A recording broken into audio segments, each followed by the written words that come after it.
Hi, I'm Rachel Yatuzis, and I'm going to teach you some recipes for natural cleaning products.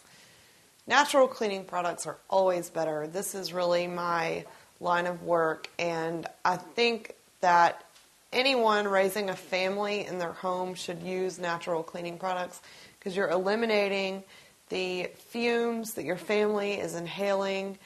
If you use products that have really strong smells, you're creating indoor air pollution. Those fumes cause asthma. They're really bad for babies. You don't let your kids within 10 feet of a bottle of Clorox, bleach, or other pine cleaners and things like that. You wouldn't let your kids touch them. If you switch to all natural cleaning products, your kids can help you clean.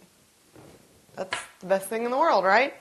So you want to have some vinegar handy at all times. Vinegar is the do-all of the household cleaners. It will clean everything. It's safe on wood. It doesn't streak on glass. It's really great for calcium deposits on metal, like on your shower head and things like that. Your bathtubs, vinegar in water is the ultimate cleaning product. And it only takes a little bit of like a splash of vinegar in a spray bottle of water, and you can do your whole house with that. If you need something to scrub, you want to try to make a scrubby tile and grout paste type substance.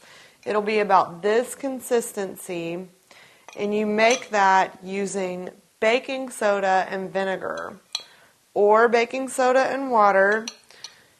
Either way, it makes a really great soft scrub. Homemade, all-natural soft scrub. It's totally harmless, and it tastes bad. So if your kids eat it, it'll be the only time they eat it, and they're not going to have to take a trip to the emergency room. If you want to add some salt into that concoction, it makes it a little more abrasive and a little more powerful as far as the scrubbing ability.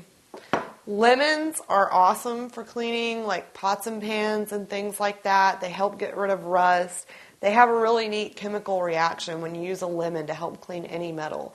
And you can use the lemon to actually scrub, just like the lemon is a sponge. If you slice it in half and use the open part to really scrub cutting boards, pots and pans. It's a disinfectant. It smells great. So lemons are awesome to have around the house also. There's a number of different things, and you want to go and research. There are tons of different ways to make cleaning products out of foods and things like that. So just, research them, but these are all the basic ones. I'm Rachel Yatuzis, and that is recipes for natural cleaning products.